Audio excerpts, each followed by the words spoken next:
Assalamualaikum warahmatullahi wabarakatuh. Alhamdulillah, innal hamdalillah nahmaduhu wa nasta'inuhu wa nastaghfiruh wa natubu ilaihi wa na'udzu bihi min syururi anfusina wa min sayyiati a'malina. May yahdihillahu fala mudhillalah wa may yudlilhu fala hadiyalah. Asyhadu an la ilaha illallah wahdahu la syarikalah wa asyhadu anna Muhammadan abduhu wa rasuluh. Allahumma salli wa sallim ala rasulika wa habibika Muhammad bin Abdillah wa ala alihi wa sahbihi wa mawalah ma ba'du. Bapak, Ibu, ikhwan, akhwat, pertama-tama kita panjatkan puji dan syukur kehadiran Allah Subhanahu wa taala yang masih melimpahkan kepada kita rahmat, hidayah dan inayahnya. Yang kedua, setelah kita bersyukur kepada Allah, salawat dan salam semoga tercurah pada Nabi kita, Nabi Muhammad sallallahu alaihi wasallam sebagai uswah hasanah kita, teladan terbaik umat manusia sepanjang zaman. Yang ketiga, kita lanjutkan taklim kita. Kita akan belajar bab enteng-entengan, yakni bab yang terkait dengan tayamum. Nanti kalau tayamum ini selesai ternyata masih ada waktu, kita akan tambahi bab mengusap sepatu. Sudah pernah belum mengusap sepatu? Sepatunya tidak dilepas kalau sholat. Atau mengusap? Belum pernah? Sudah pernah sekali, tapi nggak benar atau tidaknya. Oh iya. Jadi kalau antum lagi mendaki gunung atau antum ditugaskan jadi tentara misalnya di pedalaman hutan, sepatu tidak harus dilepas. Berwudu cukup diusap.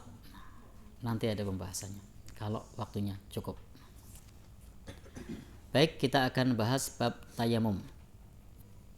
Tayamum ini masyru'un bil Qur'anil Karim wa sunnatis syarifah.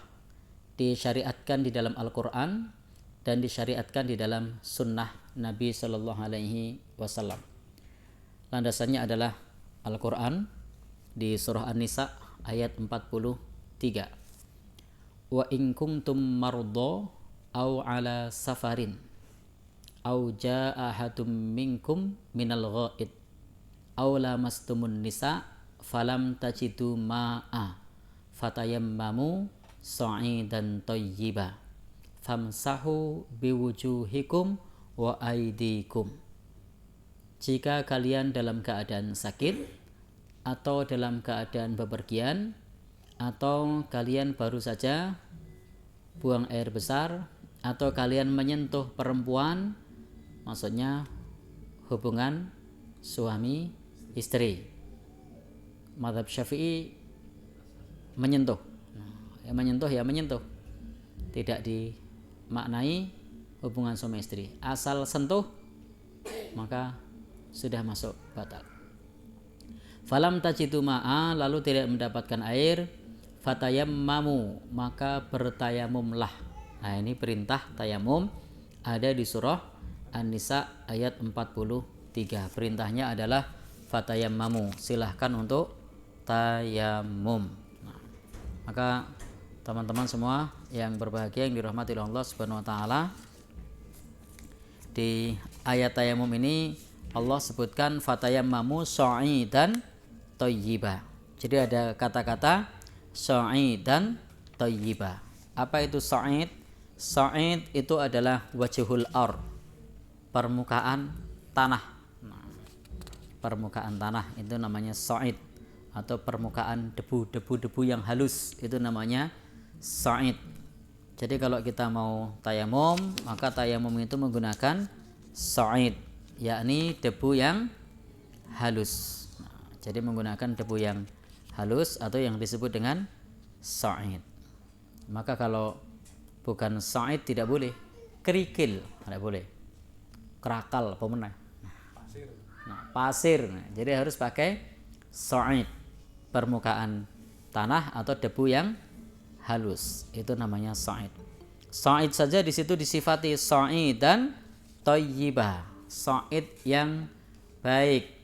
Jadi tidak sekedar sa'id, tapi menggunakan sa'id yang baik. Artinya kita diperintahkan untuk fatayammamu sa'idan thayyiba, tidak sekedar dengan debu, tapi harus dengan debu yang baik. Jadi harus dengan debu yang baik, tidak boleh kalau debunya tidak baik. Baik, teman-teman semua yang berbahagia yang dirahmati Allah Subhanahu wa taala. Sehingga di dalam masalah tayamum itu intinya alat yang digunakan harus berupa sa'idan thayyiba. Diikat dengan kata thayyiba. Artinya kalau sa'idannya itu tidak thayyiba, tidak boleh digunakan untuk tayamum.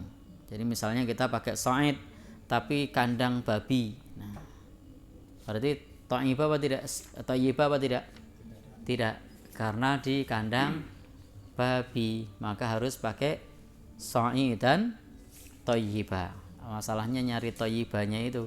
Kalau di kandang babi ya jelas tidak thayyiba. Karena dipersyaratkan dalam Al-Qur'an harus thayyiba. Jadi kalau tidak thayyiba tidak boleh. Wudu'ul muslim wa illam yajidil ma' asyras sinin. Nah, hadis yang jadi landasan kalau tadi ayat Al-Qur'an. Jadi tayamum ini berlaku kalau kita sakit, berlaku kalau kita bepergian, berlaku kalau kita hubungan suami istri. Yang penting kalau untuk kasus selain sakit itu tidak ada air. Artinya kalau misalnya ada air sementara kita tidak sakit, tayamumnya tidak sah. Jadi tidak boleh kalau tidak ada air kok tayamum, kecuali sakit. Nah, kalau sakit silahkan walaupun ada air mau tayamum tidak masalah, boleh-boleh saja. Baik.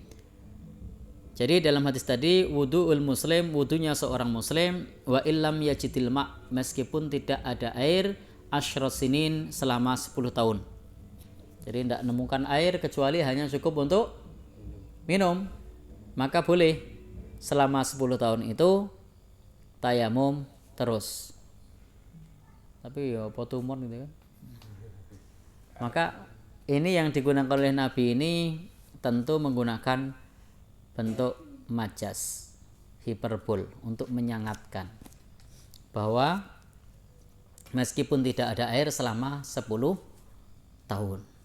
Kejadiannya mungkin tidak 10 tahun tidak ada air? Tidak mungkin. Nah, maka ini menunjukkan jika waktu lama tidak ada air, tayamum itu tetap sah meskipun sampai 10 tahun, walaupun itu akal mengatakan mustahil. Jadi ini bukan mendustakan kata Nabi 10 tahunnya, bukan, tapi Nabi maksud 10 tahun di sini adalah meskipun dalam waktu yang lama. Karena Nabi menyebutkan meskipun tidak ada air dalam waktu 10 tahun. Adapun kepada orang yang tayamum ini, kalau tidak mendapatkan air maka dipersyaratkan ba'da talabihi talaban la yasyukku ala misli. Jadi setelah dia mencari air, dia tidak dapat. Jadi tidak semata-mata tidak ada air tayamum saja. Padahal kan kita masih punya tetangga. Tetangganya deket-deket ini. Boleh nunut wudhu, boleh enggak? Boleh. Jadi harus ikhtiar dulu, tidak asal tidak ada air lalu tayamum.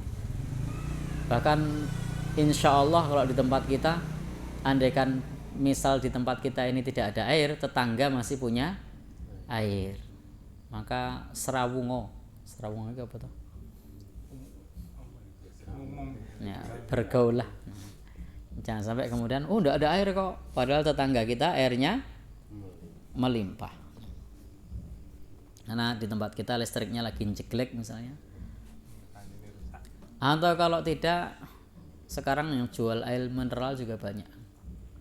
Jadi cari air dulu. Tapi kalau sudah listrik mati seharian atau 2 hari misalnya, pompa air tidak bisa, mau nimbo sumur bor. Ada nimbo nggo kemakalan nanti. Ya. Jadi kalau di kampung nimbo, kalau di kota sumurnya sumur bor kecil-kecil. Ini apa nggo tutup air mineral. Ya. Baik. Aw wajadahu walam yaktir, atau sudah menemukan air tapi tidak cukup. Nemu air tapi tidak cukup alastikmalihi untuk dipakai. Demikian pula untuk orang yang sakit. Kalau kemudian dia pakai air maka tambah sakit. Kalau orang sakit pakai air tidak tambah sakit, tidak boleh tayamum. Nah, tayamum ini untuk orang yang sakit, jika pakai air tambah sakit. Tapi kalau pakai air tambah seger ya jangan tayamum, justru malah dianjurkan pakai air. Beleen misalnya, terus tayamum. Padahal kalau dia mau matanya kena air malah bersih.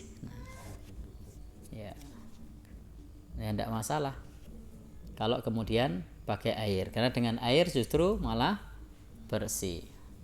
Jerawatan kena air malah bersih. Jadi harus sakit, yang sakitnya itu kalau kena air tambah parah. Wa amma, adapun man wajada qalilan minal ma', yang mendapatkan air sedikit, layak fihi, yang tidak mencukupi bagi dia untuk bersuci semuanya, fa innahu yatawaddo bihi, maka dia bisa berwudu dengan air tersebut, fi ba'di a'dha'ihi, di sebagian anggota badannya, kemudian tayamum yang tersisa. Jadi ada air, tapi airnya itu hanya cukup untuk bagian yang lain, dan bagian yang lain tersisa, maka bagian yang lain cukup diusap. Itu boleh. Udah wudu nih, semua udah komplit, kaki kanan sudah, kaki kiri habis air, diusap kaki kirinya karena airnya tidak cukup. Mungkin tidak posisi begitu? Mungkin saja. Sudah berwudu, sudah diusap semuanya, sudah komplit, giliran sudah kaki kanan masih cukup, pas kaki kiri habis. Sudah, tidak ada air lain lagi, diusap. Itu kalau memungkinkan. Fattaqullaha mastata'tum, bertakwalah kepada Allah sesuai dengan kemampuan. Baik, ini bab enteng-entengan ya teman-teman. Fardu tayamum. Tayamum itu ada yang fardu, ada yang sunnah, dan ada yang membatalkan. Kita bahas dulu yang fardu. Apa yang wajib dilakukan pada saat tayamum? Pertama adalah an-niyatu. Niat. Niat ini letaknya di hati. Jadi niat ini letaknya di hati. Melafatkannya tidak ada contoh dari Nabi maupun sahabat. Ada enggak yang mensunahkan? Ada? Di ulama mazhab Syafi'i sunnah lafaz niat itu. Nah, jangan kaget nanti kalau membaca tulisan Imam Nawawi bahwa melafatkan itu sunnah. Ya. Kalau di mazhab Syafi'i sunnah, bahkan di Safinatun Najah pernah mengkaji?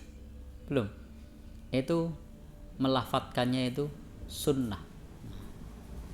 Tetapi insya Allah pendapat yang kuat, yang wajib itu adalah niatnya di dalam hati, kemudian lafadznya itu tidak wajib, tidak mubah, tidak sunnah, tetapi tidak ada contohnya dari Nabi. Tapi ingat, ini adalah perkara khilafiyah, ulama beda pendapat. Kalau ada saudara kita yang berbeda pendapat, harus kita hormati. Jadi ketika kita ngaji semacam ini bukan dalam rangka memaksakan pendapat kita untuk orang lain, bukan. Jadi bukan dalam rangka memaksakan pendapat kita untuk orang lain. Maka kalau kemudian ada orang lain yang berbeda dengan kita, itu adalah hak mereka. Jangan sampai kemudian ketika kita sudah ngaji lalu kita minta sama orang untuk sama pendapatnya dengan kita. Kadang-kadang kan udah ngaji terus kita nyalah-nyalahkan. Nah, terus menyuruh orang lain sama dengan kita. Enggak. Jadi yang namanya beda pendapat itu adalah perkara yang lumrah, yang wajar. Yang penting saling menghormati. Yang keliru itu udah beda pendapat musuhan, itu keliru. Beda pendapat saling caci. Tidak masalah beda pendapat itu. Imam Malik saja dengan Imam Asy-Syafi'i, guru sama murid, beda pendapat, tidak jadi masalah. Imam Abu Hanifah dengan muridnya juga tidak hanya sekali dua kali beda pendapat. Berarti itu sebatas doni itu ya? Ya, Sebatas perkara doni gitu. ya tentu yang terkait beda pendapat semacam ini nanti ada sifatnya qat'iyus subut sama dhonni yang ditetapkan secara tetap dan yang sifatnya dhonni. Dhonni itu persangkaan. Nah, maka di situ nanti biasanya ada ikhtilaf. Termasuk tadi dalam melafadzkan niat. Dalam melafadzkan niat, nah, itu para ulama menyebutkan letaknya di hati dan tidak perlu dilafadzkan. Tetapi dalam tadi pandangan mazhab Syafi'i seperti yang ada di Safinatun Najah misalnya, bahwasanya melafadzkan itu hukumnya sunnah. Imam Nawawi juga mengatakan lafadz itu hukumnya sunnah. Maka jangan kaget kalau ada yang bilang sunnah. Nah, tetapi kalau pendapat yang kuat tidak ada contoh dari Nabi. Maka jangan sampai keluar ngaji dari sini ada orang yang bilang sunnah lalu kita sewot. Nah, itu pendapat ulama besar juga yang mengatakan sunnah. Nah, Imam Nawawi loh yang bilang sunnah. Ya. Jadi jangan sewot kalau ada ulama yang kalau berbeda pendapat dengan kita. Misalnya ada yang nawaitu sama ghodin, ya tidak usah sewot karena memang ini ulama beda pendapat. Hanya saja kalau kita menguatkan bahwa niat tidak ada contoh dari Nabi kalau dilafadzkan. Nah, yang jelas niat itu letaknya di hati. Semua ulama sepakat. Tapi giliran melafadzkan, nah itu ulama tidak sepakat. Tetapi meskipun tidak sepakat, ini hanya sebatas dalam kajian ilmiah, dalam pergaulan. Kalau kemudian ada orang yang beda dengan kita, ya silahkan. Jangan sampai kemudian ketika dalam pergaulan lalu ada orang nawa itu, oh bid'ah ini, neraka ini. Ini bukan adab seorang penuntut ilmu. Nah, seorang penuntut ilmu tidak diminta untuk menghakimi yang begitu. Nah, ada orang lagi sholat usolli fardhu kullu bid'atin dolalah. Ngejak ribut ini. Kita ini seorang thalibul ilmi, seorang penuntut ilmu, bukan untuk menghakimi. Kita pahami bahwa itu memang ranah perbedaan pendapat di kalangan para ulama. Hanya saja pilihan kita jatuh pada bahwa itu tidak dicontohkan dan hukumnya bukan sunnah. Ada saudara kita yang memilih itu sunnah, ya sudah, beda pilihan.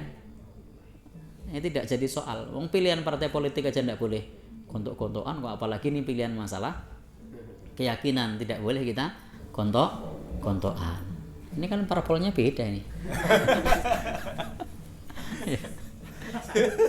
Bisa duduk bersama. Ya. Ya. Baik. Jadi tenang apa ora ya aku mau ngomong ini. Ya. Hanya ilustrasi ya. Nah, baik. Kita lanjut. Jadi kesimpulannya harus niat. Tanpa niat meskipun menggunakan cara yang sama tidak sah. Ya, tidak sah. Ya monggo. Kalau saya secara pribadi berpendapat niat tidak dilafadzkan. Kalau dilafadzkan itu bid'ah. Itu pribadi loh.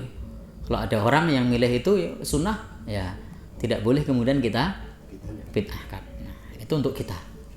Bukan untuk memaksakan pendapat ke orang lain. Lalu mereka bilang sunnah misalnya, ya sudah, tidak masalah.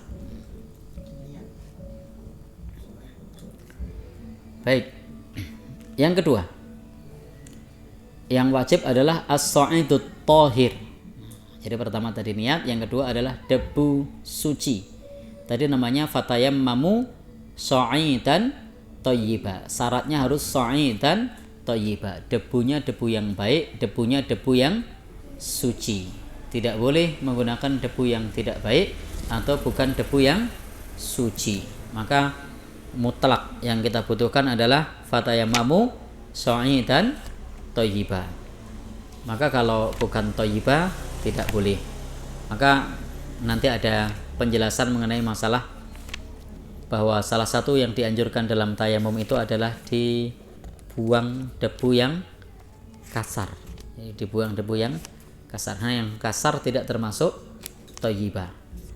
Nah, di antara makna thayyiba itu juga maknanya yang suci. Itu thahir. Jadi debu yang suci. Baik, teman-teman semua yang berbahagia yang dirahmati oleh Allah Subhanahu wa taala. Kemudian yang ketiga. Yang ketiga adalah ad-darbatul ula.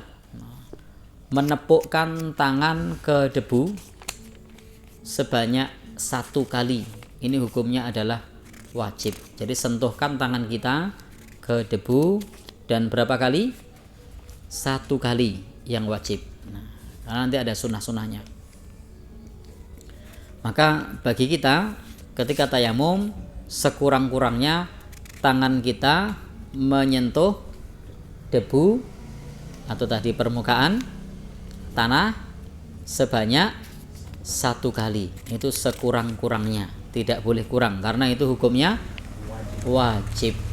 Sebagaimana wudu sekurang-kurangnya dibasuh berapa?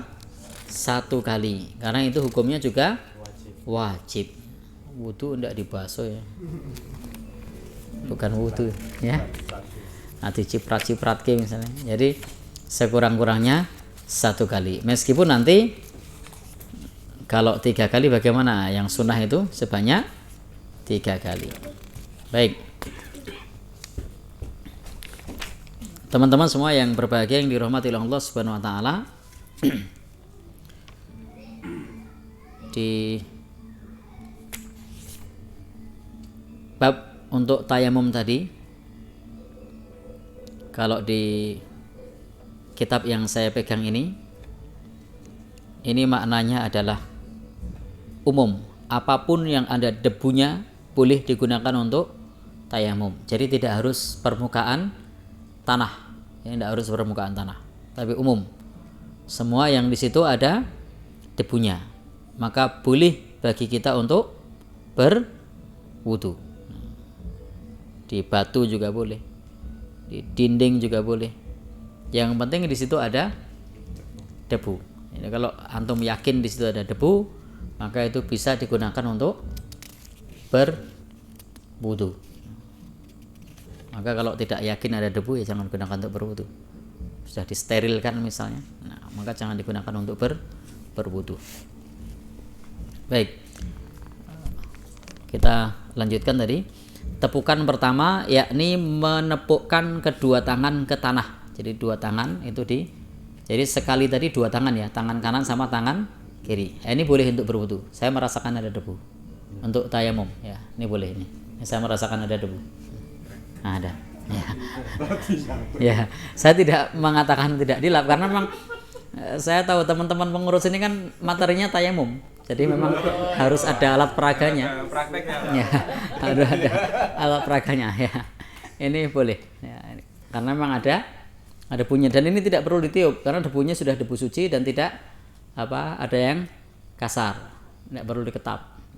Sudah langsung bisa ini. Kalau yang permukaan tanah itu diketap dulu. Kalau ini tidak perlu. Nah, ini sudah termasuk debu suci.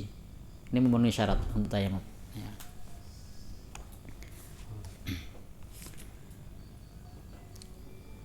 Baik, kita lanjutkan. Memang pembahasan mengenai masalah tadi turab. Kalau Imam Abu Hanifah mengatakan bolehnya dengan menepukkan ke turab atau debu, batu atau segala sesuatu yang ada di bumi meskipun di sana tidak ada debunya. Itu kalau mazhab Hanafi. Jadi apa saja yang di situ yakin ada debunya meskipun tidak tampak ada debu. Itu dalam mazhab Hanafi begitu. Contoh di pesawat. Tidak lihat debu kan? Antum mau wudu atau tayamum kalau lagi di pesawat? Ya, tayamum. lihat debu enggak? Enggak kan? Mau nepukkan ke tanah, turun, kan enggak bisa. Lompat, risiko. Bawa tanah dari bumi, memang boleh? Nggak memungkinkan. Ya, baik. Maka di sini Imam Abu Hanifah menjelaskan boleh tayamum dengan apa?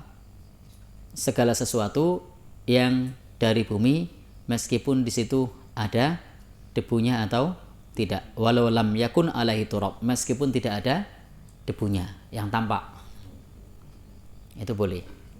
Qala Syafi'i, nah kalau madhab Syafi'i harus balla budda minat turab, tetapi harus dengan debu yang bisa dirasakan oleh tangannya.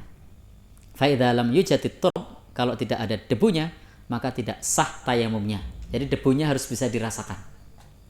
Ini kalau madhab Syafi'i. Ini begitu tangan menepukkan tadi, pelek, ada ini debunya. Maka kalau ini sah, karena bisa merasakan. Ya, saya merasakan. Kalau itu tidak tahu, merasakan tidak? Kalau di pegunungan malamnya hujan itu gimana? Ya, ya kan ada air. Enggak, maksudnya kalau ini kan ya motong ya. Oh iya, Nanti saja lah, saja. ya monggo, saya nderek. Atau nanti aja lah, kita selesaikan dulu. Artinya memang kalau kemudian kita mendapatkan perdebatan yang sah harus dengan tanah atau bukan, ini sudah ranah ulama mazhab yang 4 sudah berbeda pendapat. Kalau saya secara pribadi dalam masalah ini lebih serk dengan apa yang disampaikan oleh Imam Abu Hanifah. Karena untuk saat ini seperti ketika kita di pesawat itu akan sulit merasakan adanya debu. Kalau saya loh. Tapi kalau teman-teman mungkin masih bisa merasakan ada nih. Atau mungkin sendalnya sendiri dibalik. Jelas aja. Ya. Kan enggak mungkin kan? Lelucon apa meneh. Ya. Baik. Sehingga ada pandangan yang berbeda. Kalau di pernyataan dari Imam Asy-Syafi'i tadi, maka wajib yang di situ adalah debu yang baik, adalah debu yang di situ apa namanya yang memang bisa dirasakan. Kalau tidak bisa dirasakan, maka tidak bisa. Baik, saya lanjutkan. Jadi begitu tepukkan, plek, rasakan. Oh, ada debunya. Nah, kalau mazhab Hanafi tidak, yakin ada debu, tepukkan saja, meskipun tidak bisa dirasakan. Nah. Yang keempat ya. Yang keempat, mashul wajhi, mengusap wajah. Jadi wajahnya diusap. Diusap. Yang disebut wajah itu di sini, semua yang tidak ditumbuhi rambut di sini masuknya namanya wajah. Mengusap wajah. Baik.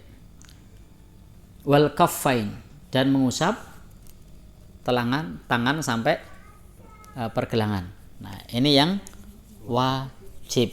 Nah, Ini masih yang keempat. Ya? yang keempat. Jadi yang wajib cuma 4. 1. Niat. 2. Debu suci. 3. Meletakkan tangan ke debu. 4. Mengusap wajah dan telapak tangan. Ini hukumnya wajib. Sehingga praktek tayamum itu sederhana. Niat.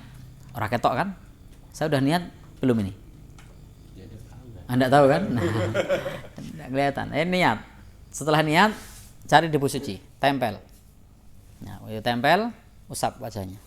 Nah, diusap. Nah, ini wajib. Nah, sekarang yang sunnah. Jadi kalau yang wajib gampang ya. Semua orang bisa. Tinggal plug, diusap.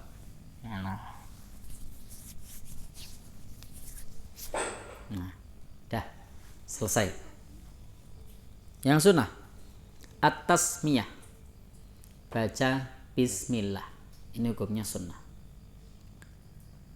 Idh hiya masyru'atun fi kulli amalin tibalin. Bismillah ini disyariatkan di setiap perbuatan atau amal yang baik dan hukumnya tidak wajib. Artinya kalau lupa bismillah, tayamumnya tetap sah. Sama dengan wudu. Lupa baca bismillah, wudunya tetap sah. Yang wajib adalah niat. Adapun melafadzkan tergantung kemantapan antum. Kalau saya tidak. Kalau saya enggak. Kalau antum enggak tahu. Ya. Antum lafadzin enggak? Bismillahnya lafaz tapi lirik. Bukan, niat. Enggak. Enggak. Ya. Ya monggo. Ya. Yang kedua, ad-darbatus tsaniyah, tepukan yang kedua. Jadi nepuknya enggak sekali. Jadi nepuknya 2 kali. Karena yang sekali tadi cukup, wajib. Kalau 2 kali itu sunnah. Loh kok 2 kali? 1 tepukan untuk wajah, tepukan apa tempelan tuh? Tempel ya, bukan tepuk ya. Nah, tepuk pluk gitu ya. 1 tempelan untuk wajah, terus 1 tempelan untuk tangan. Itu sunnah. Nah, baik. Sehingga baik sekali maupun 2 kali itu ada ketentuannya, ada tuntunannya. Kemudian yang ketiga, mashud dhira'aini ma'al kaffaini, mengusap dhira' ini apa namanya? Lengan. Ya, ini namanya dhira' bersamaan dengan apa namanya ini? Jadi di sini diusap. Nah, ini namanya dhira'. Nah, ini hukumnya sunnah. Maka kalau kita menemukan guru ada yang mengajarkan tayamum cuma sampai pergelangan, ada yang mengajarkan sampai siku. Itu perbedaannya, kalau yang sampai pergelangan tadi hukumnya wajib. Kalau sampai siku hukumnya sunnah. Itu mempertemukan 2 pendapat. Jadi mempertemukan 2 pendapat. Maka mashud dhira'aini ma'al kaffain. Law iqtasara al mashil kaffain la ajza'ah wa innama yumsahu dhira'aini ihtiyatan. Jadi sudah cukup kalau hanya mengusap tangan, tapi sebagai kehati-hatian maka diusap pula sampai ke apa namanya? Ini namanya bukan lengan, sini. Hasta kita. Hasta sampai ke siku. Wadzalika lil khilafi fi maknal yadain. Karena di sini ada perbedaan pendapat para ulama mengenai makna telapak tangan. Jadi ulama berbeda pendapat. Nah, jadi karena ulama beda pendapat tadilah, kemudian jadinya untuk menyatukan 2 pendapat, maka dipisah menjadi pendapat wajib dan sunnah. Maka saya sepakat dengan pandangan wajib dan sunnah itu lebih bisa menyatukan dari 2 pandangan yang berbeda. Jadi lebih bisa menyatukan dari 2 pandangan yang berbeda.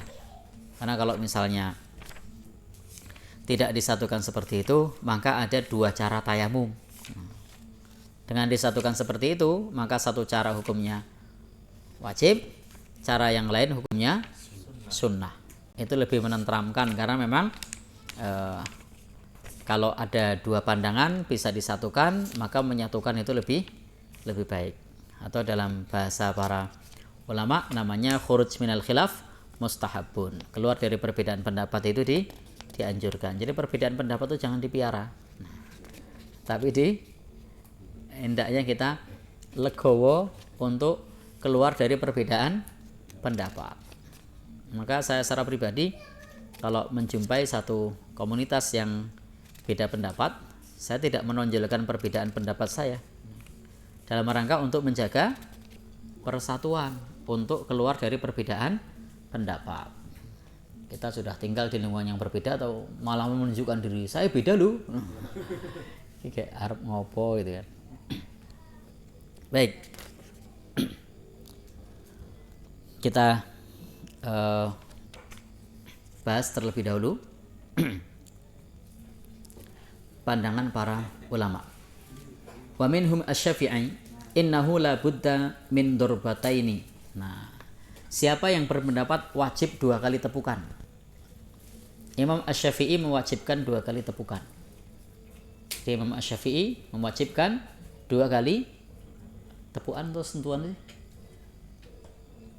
Bisa dipahami semua lah. Oh iya, bisa memahami ya. Nempel ya. Intinya 2 kali nyentuh tanah ini wajib mazhab Syafi'i. Wahidatun lil wajhi wal ukhra lil yadain ilal mirfaqain. Untuk kedua tangan sampai ke siku. Kenapa? Karena ada hadis dari sahabat Ibnu Umar, at-tayammumu durbatan. Bahwa tayamum itu 2 kali sentuhan.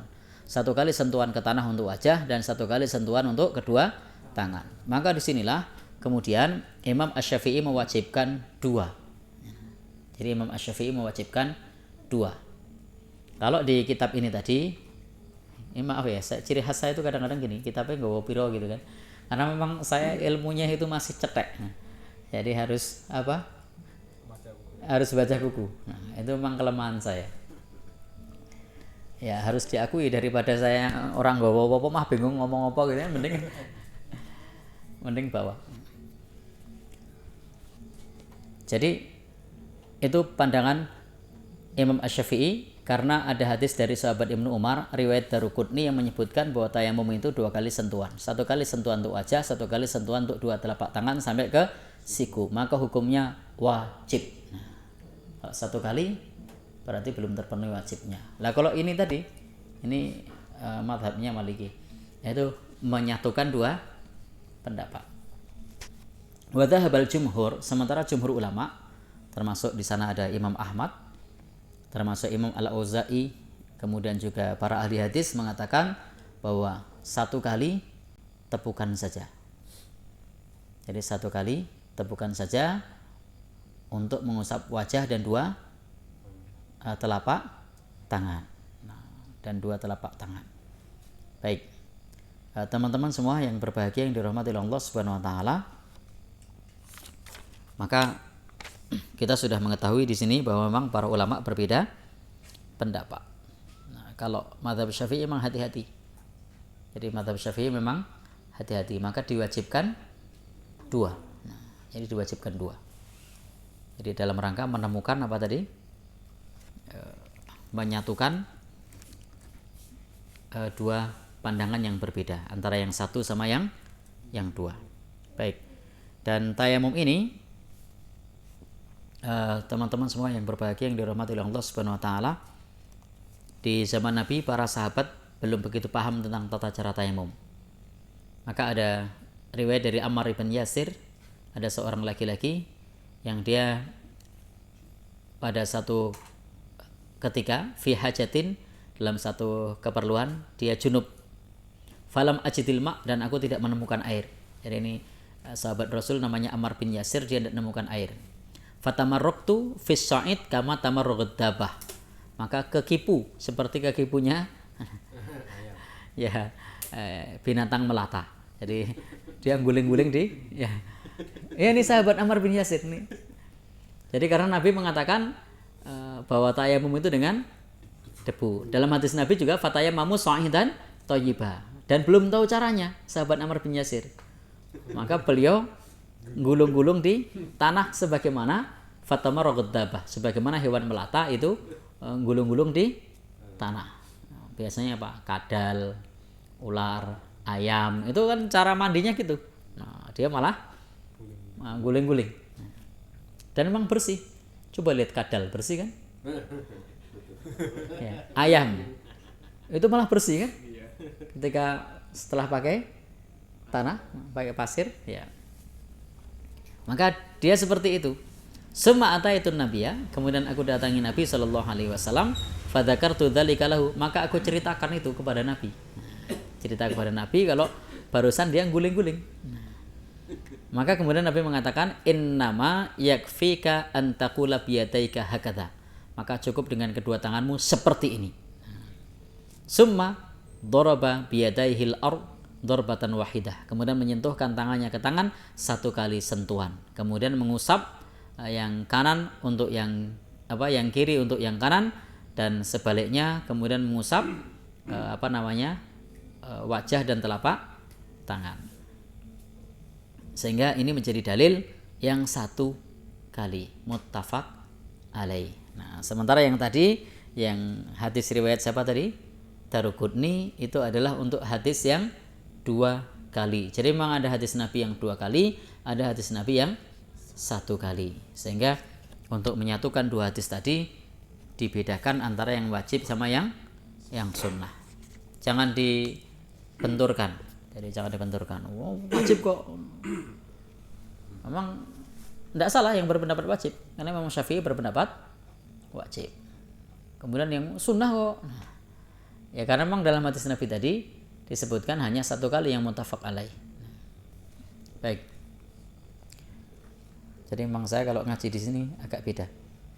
Rodok santai, tapi kita sampaikan beberapa pandangan ulama yang berbeda. Yang berikutnya, yang membatalkan tayamum. Kullu ma yanqudul wudu, segala yang membatalkan wudu maka dia membatalkan tayamum. Segala yang membatalkan wudu maka dia bisa membatalkan tayamum. Maka kalau kita misalnya buang angin ya batal tayamum, pipis ya batal. Intinya segala sesuatu yang membatalkan wudu maka dia juga otomatis pembatal tayamum.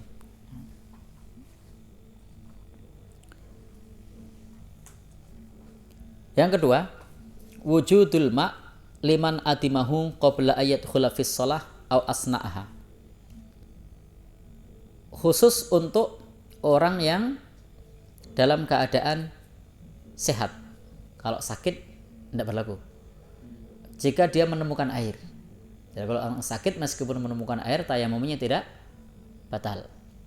Orang sakit menemukan air, wudu tidak, tetap tayamum karena alasannya sakit, maka tayamumnya tidak batal. Tapi khusus untuk orang yang tayamum karena tidak ada air, maka kalau menemukan air, sholatnya batal, termasuk tayamumnya batal.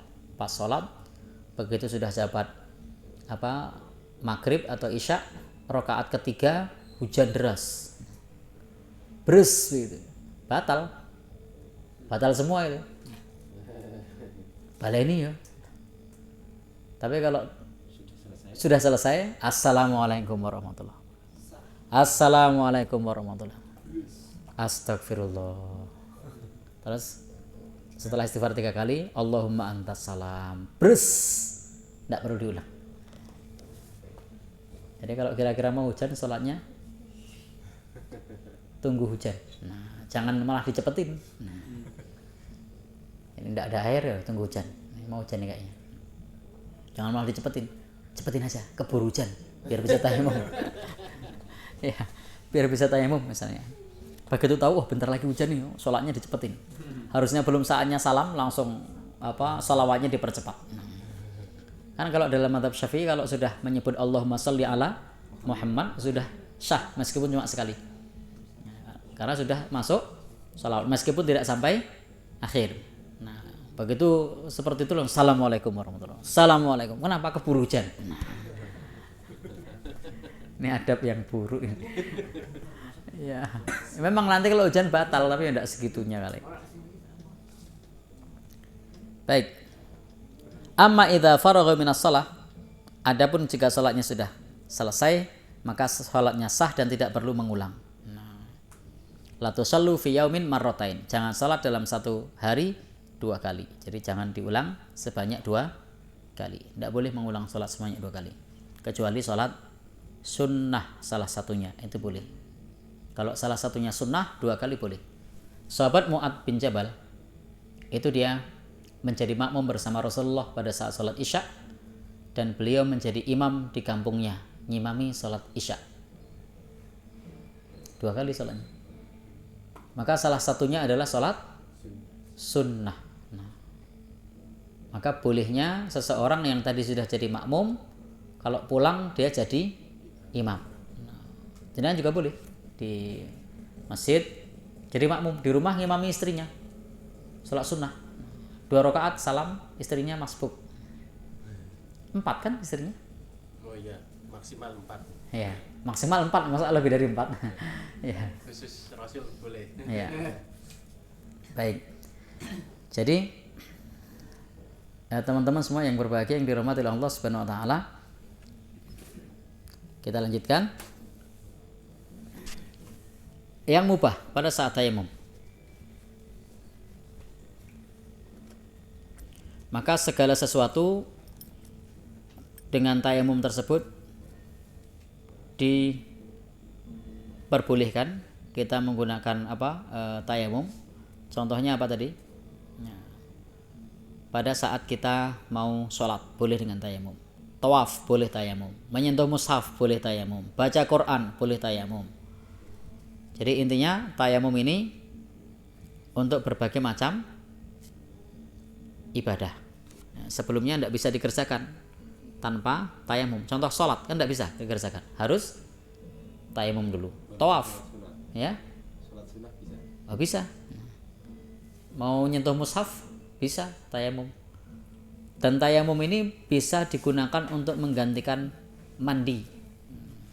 Jadi tayamum itu tidak hanya untuk pengganti wudu, tapi juga pengganti mandi. Contoh dalam hadis tadi, Ammar bin Yasir itu junub. Nabi memerintahkan cukup dengan 2 tanganmu begini. Maka mandi junub bisa digantikan dengan tayamum. Dan hukumnya sah. Tidak perlu mandi jika memang belum menemukan air. Boleh. Dulu pernah ada sahabat, kalau tidak salah sahabat Amr ibn al-As itu ngimami beliau tayamum. Ya. Ya kan beliau lagi tidak enak badan. Jadi beliau ngimami tayamum. Jadi imam loh, imamnya tayamum, makmumnya wudu. Boleh. Tidak masalah. Kalau mau seperti itu. Karena memang posisinya lagi sedang sakit. Ya, lagi junub, tayamum saja. Ini sahabat loh. Artinya Rasul tidak mengingkari ketika diadukan kepada Rasul, maka menunjukkan boleh. Kalau Rasul mengingkari baru tidak boleh. Maka memang kalau hidup di zaman Rasul itu bebas melakukan sesuatu, lihat nanti respon Rasul gimana. Kalau beliau tidak melarang berarti boleh. Kalau dilarang berarti tidak boleh. Baik. Kemudian juga memandikan jenazah. Itu juga boleh dengan tayamum. Jenazah yang kena Covid boleh tayamum. Jangan cuma dibungkus lalu dikubur, itu tayamumkan. Korban kebakaran kalau dimandikan merotoli. Merotoli bahasa Indonesianya apa? Lepas. Ya. Meritili. Nah, sama aja. Ya. Lalu kemudian bisa anggota badannya pada terlepas satu persatu. Maka boleh dia tayamum. Tidak masalah. Memandikan jenazah dengan cara tayamum. Kecelakaan yang parah kalau dimandikan atau ditemukan sudah menjadi jenazah sudah 5 hari misalnya, kalau disiram ambyar belatungnya kemana-mana, maka di situ boleh tayamum. Tentu tidak dengan tangan jenazahnya, dengan tangan yang tayamumkan. Tangannya jenazahnya ceneng tempel ke dusap genda dengan tangan kita juga. Ya, silahkan ditayamumkan boleh. Kalau khawatir tertular penyakitnya ya pakai sarung tangan dulu, baru ambil debu diusapkan ke wajahnya sama ke tangannya. Kalau Covid ya pakai APD dulu, baru kemudian disentuhkan ke wajahnya lalu ke tangannya. Jadi tidak masalah pakai APD. Pastikan ditayamumkan. Jadi jangan sampai jenazah dikuburkan tidak dimandikan, tidak ditayamumkan. Maka silahkan dimandikan dan silahkan ditayamumkan. Baik, masih cukup waktunya. Kita lanjutkan mengusap sepatu. Ini beda ini. Ya. Beda judul lagi. Ya sebenarnya hampir-hampir mirip, cuman kan tayamum kan mengusap. Ini juga mengusap. Mengusap sepatu. Ya. Jadi mengusap sepatu termasuk mengusap kaos kaki. Jadi kaos kaki juga boleh diusap. Ya. Disyariatkan mengusap sepatu atau mengusap kaos kaki. Disyariatkan. Nabi mengatakan, "Idza tawaddaa ahadukum fala bisa khuffai." Jika kalian berwudu dan menggunakan sepatu, falyamsah alaihima, maka usaplah keduanya. Walisol, dan silahkan sholat. Wala yakhla'huma, tidak perlu melepas keduanya, insya'a, kalau mau. Jadi Nabi mengatakan kalau mau tidak usah dilepas, cukup diusap bagian atasnya. Nah, jadi pada saat wudu, yang bagian lain wudu, lalu bagian sepatu tidak dicopot, cuma diusap bagian atasnya. Jadi tidak perlu dicopot kalau mau, kata Nabi, insya'a.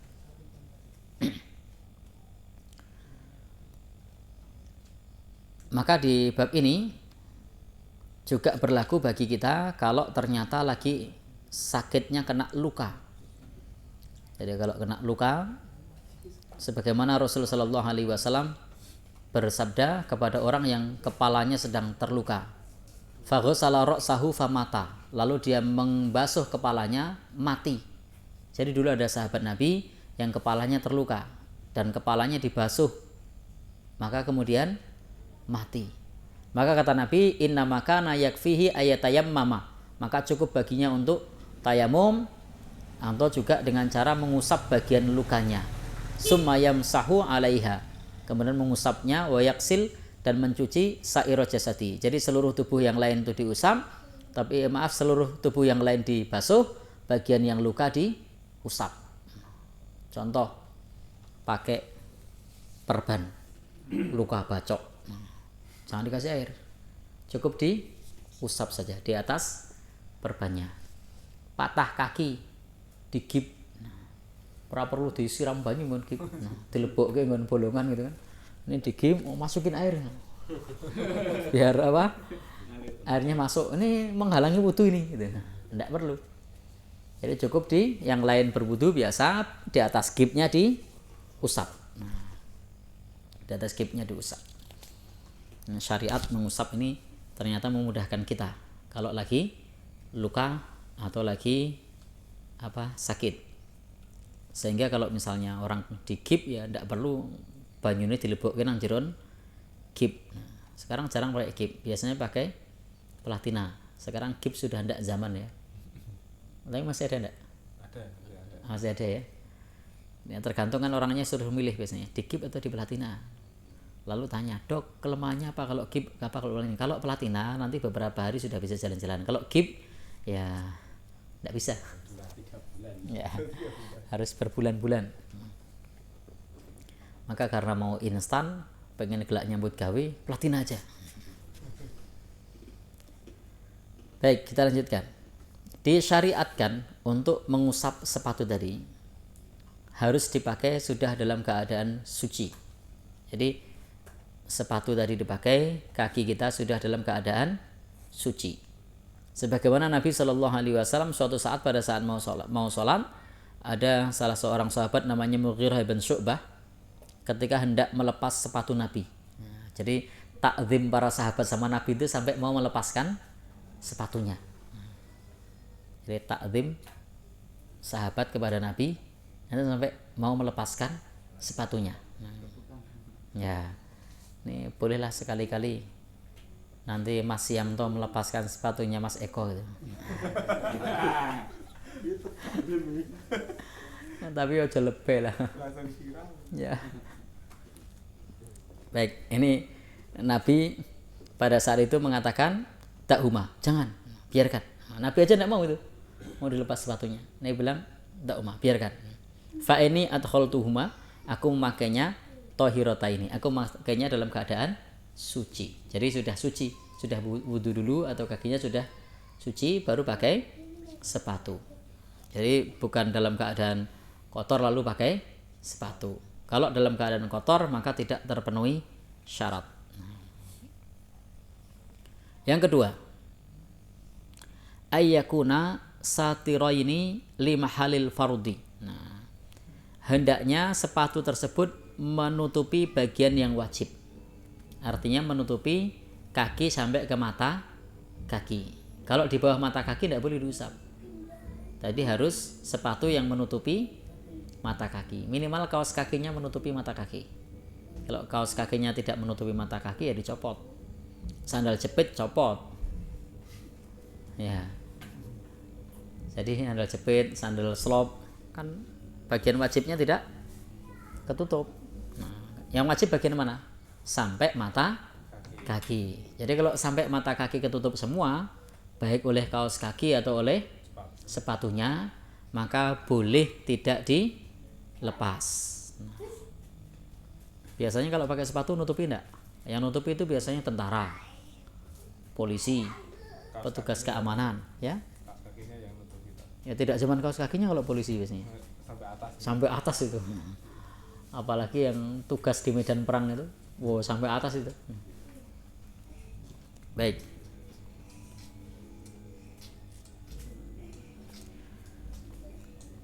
Jadi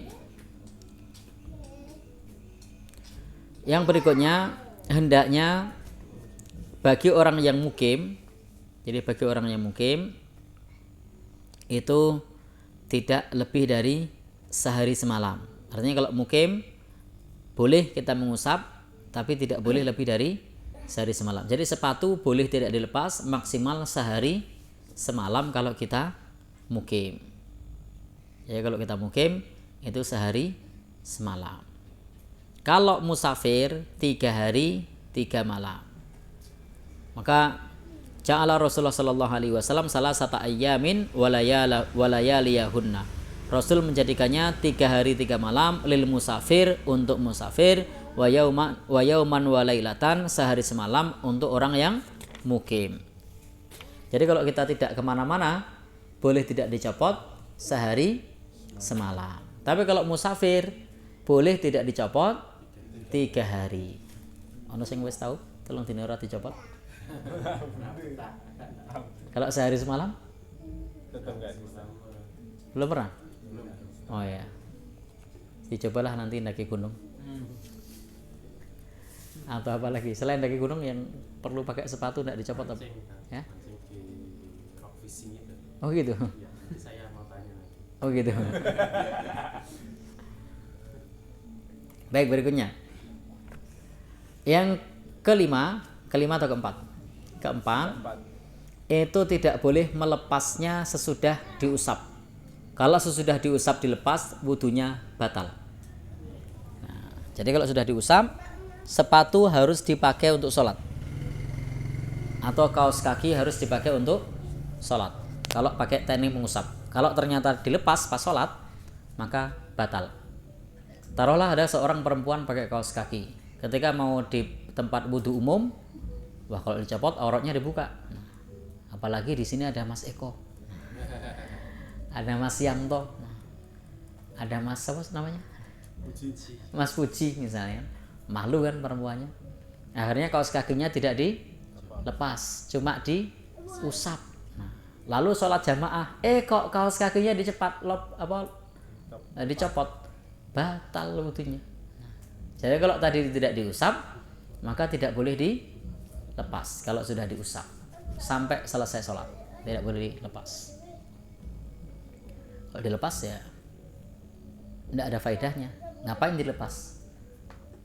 Tadi wudhunya tidak dilepas. Kalau wudhunya dilepas, nah baru silahkan dilepas. Kalau wudhunya dipakai, maka sholat itu dipakai. Harus sejalan antara pada saat wudhu sama saat sholat. Kalau mau dipakai ya, tadi wudhunya tidak dilepas, ya sholatnya tidak dilepas. Maka salah satu sunnah Nabi itu adalah sholat pakai sepatu. Ada yang sudah pernah? Belum? Saya pernah, tapi tidak di masjid, nang pinggir kali Progo. Ya, saya pernah. Dan waktu itu sempat ada yang ngambil gambarnya, tukang cari pasir itu ngambil gambarnya dan diposting. Saya sempat lihat di beranda Facebook, aliran apa meneh iki lur. Ya. Jadi Sunan Kalijaga.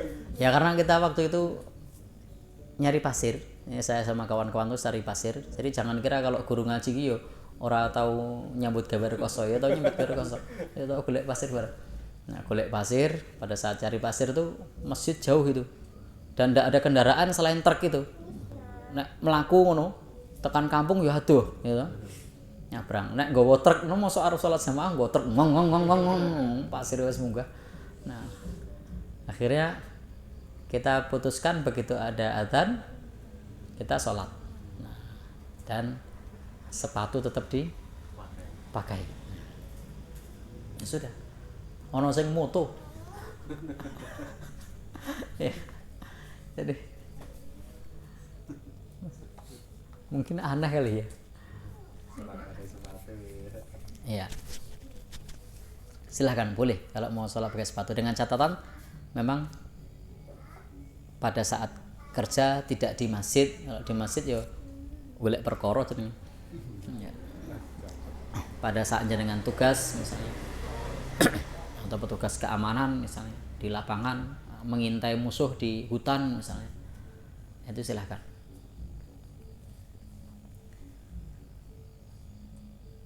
Baik, teman-teman semua yang berbahagia yang dirahmati oleh Allah Subhanahu wa taala. Di bab ini intinya di dalam syariat kita, syariat agama kita itu ada banyak kemudahan di dalam tata cara beribadah. Termasuk bolehnya mengusap ketika kita pakai sorban, sorbannya tidak dilepas dan mengusap di atas sorban pada saat mengusap kepala. Nah, jadi pakai nek peci ini ojo rusak. Jadi ini termasuk peci yang sebagian asatid itu memakruhkan, tidak bisa dicuci.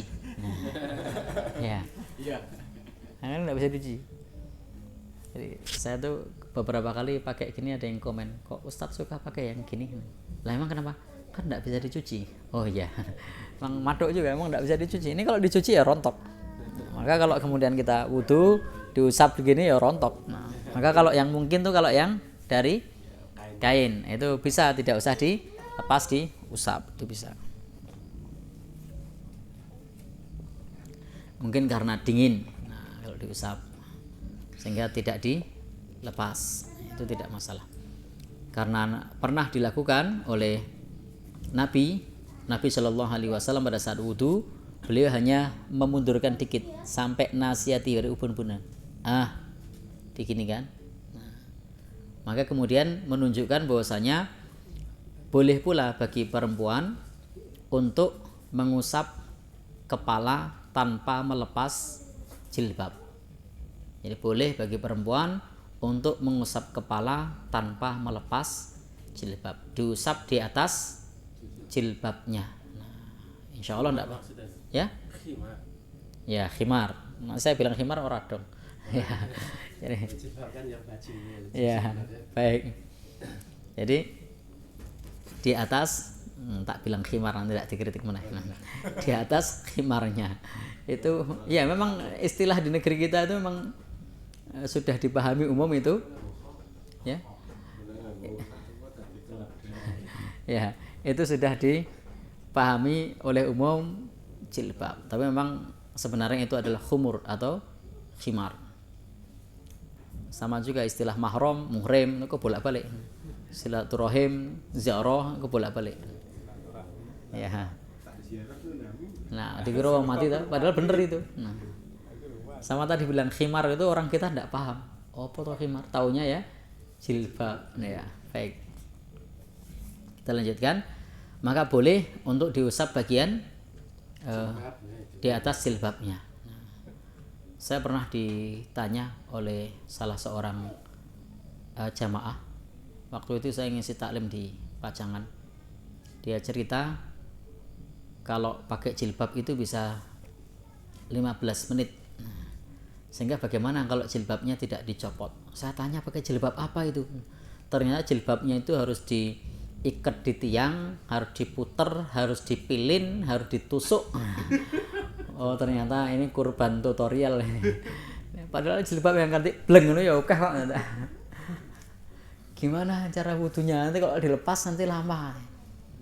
sudah diusap di atas kepalanya. Walaupun saya tidak merekomendasikan pakai jilbab yang begitu. Nah, diikat dulu di tiang, ditarik, kita muter dulu, nah, dipilin, diikat, ditusuk, ya lama banget kalau sendiri. Jadi kecuali kalau dibantu teman itu bisa cepet. Itu waktu itu saya kalau tidak salah ngisi taklim di Pajangan. Saya setengah era percaya, masuk nggak jilbab bisa tekan 15 menit. Tapi memang betul itu. Iya, Ya? pasmina. Apa namanya? Pasmina. Pernah pakai? Pernah lihat. Pernah lihat. Ya, itu memang lama makanya. Makin lama. Oh gitu. Kenapa bisa lama?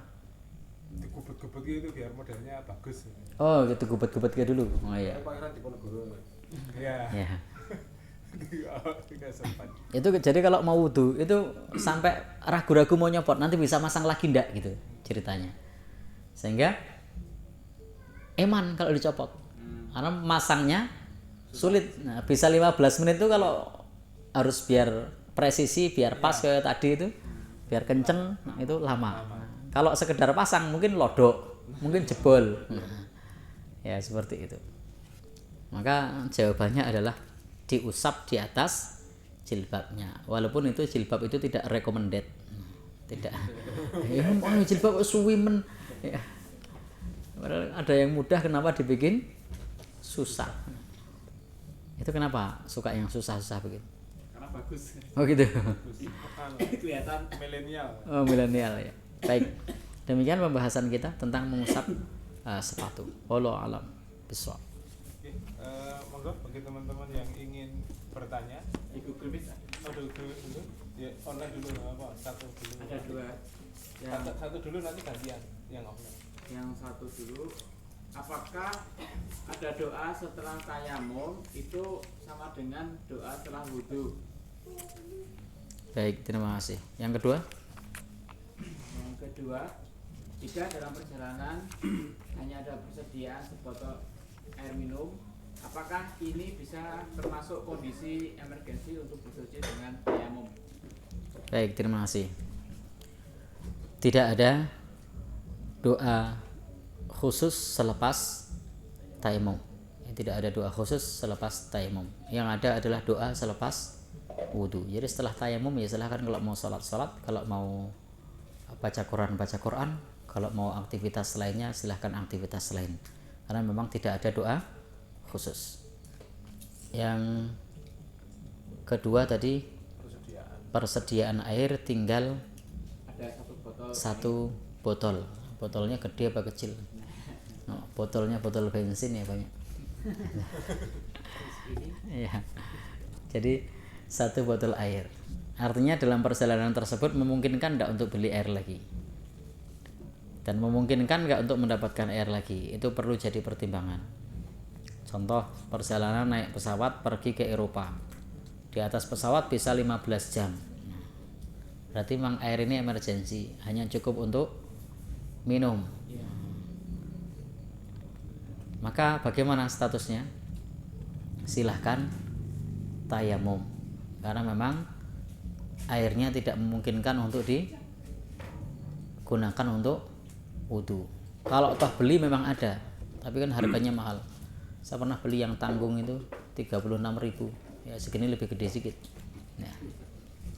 Jadi untuk kita orang Indonesia itu ya biasa tuku ngerong lalu langsung 36 ya.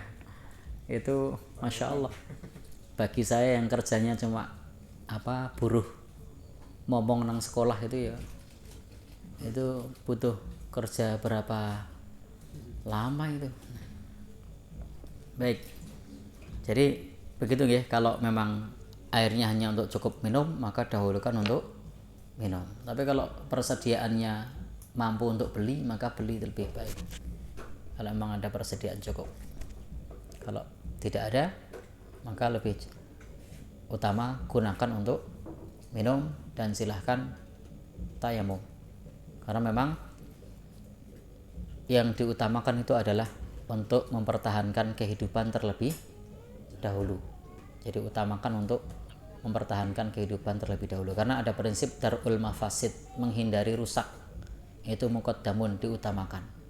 Tidak minum, dehidrasi, pingsan. Masalah kan? maka utamakan untuk minum. Kalau memang kondisinya begitu. Kalau punya duit masih bisa untuk beli lagi, ya lebih baik beli, gunakan untuk wudu. Nggak punya duit, nah lain cerita itu. Harap njaluk wani wo. Bu pramugari minta air untuk wudu. Bayar. Ya. Baik, jadi begitu nggih. Menghindari kerusakan lebih diutamakan. Artinya minum itu lebih utama supaya tidak dehidrasi. Allah taala alam. Silahkan tayamum. Belum terjawab? Sudah semua? Sudah. Baik. Ada lagi? Tidak ditutup dulu. Karena enggak apa-apa, jangan dulu. Yang pertama ini tadi yang mau saya tanyakan berhubungan dengan tadi saya kan juga hobi mancing tuh. Fishing itu tadi saya tuh mancingnya di atas tebing pinggir Seguron. Wah, itu membahayakan diri sendiri itu. Ya emang tapi itu hobi dia Oh, di gitu. atas ketinggian 50-60 meter di atas gitu. Iya. Nah kasusnya seperti ini tadi. Kadang kita itu kehabisan air minum. Ya. Jadi untuk wudhu itu kesulitan. Ya. Nah kasusnya seperti ini. Malamnya itu hujannya gerimis. Jadi kan untuk sholat subuh kan nggak dapat debu. Ya. Nah itu kan yang ada cuman bebatuan, kan ada batu-batu karang. Nah Iya. tayamumnya pakai itu, jadi nggak pakai debu, cuman ditempelkan langsung tayamum kita sholat. Iya. Terus teman saya ada yang cari embun. Ya. Kumpul-kumpul gitu. Ya, itu, Iya. seperti itu. Yang pertama itu ya Tat. Yang kedua saya tanya tentang tadi yang 2 kali sholat itu Tat. Ya. Ya, saya pernah melihat seorang sudah sholat fardu waktu itu luhur. Ya. Ada tempatnya deketin jenengan itu lokasinya. Terus saya kan mau apa itu sebenarnya mau gabung untuk jamaah sholat fardu bersama mereka, tapi ki sudah hampir salam. Dan teman-teman saya menyarankan sholat diri wae seperti itu. Nah, sambil menunggu teman-teman itu rampung wudhu, ada orang yang jagongi saya. Ya. Nah, terus dia ikut sholat. Ketika kita berjamaah, dia ikut sholat. Saya tanya, Pak tadi kok jenengan kan sudah sholat fardu, kenapa ikut lagi? Sodakoh gitu jawabannya. Ya. Terus yang ketiga tentang wudhu akhwat itu ya. Akhwat kan kalau di tempat umum kan tidak memungkinkan untuk buka aurat itu ya. Maksudnya Ya. kan kalau aurat akhwat kan wajah sama Selain. ya inilah lain. Nah, itu apakah ada rusuh atau ada trik tertentu atau ada cara supaya kalau wudhu akhwat itu nggak harus buka pakaian gitu. Tadi saya memahami mengusap boleh gitu. Ya. Itu tadi kayak itu. Terima kasih. Terima kasih. Yang pertama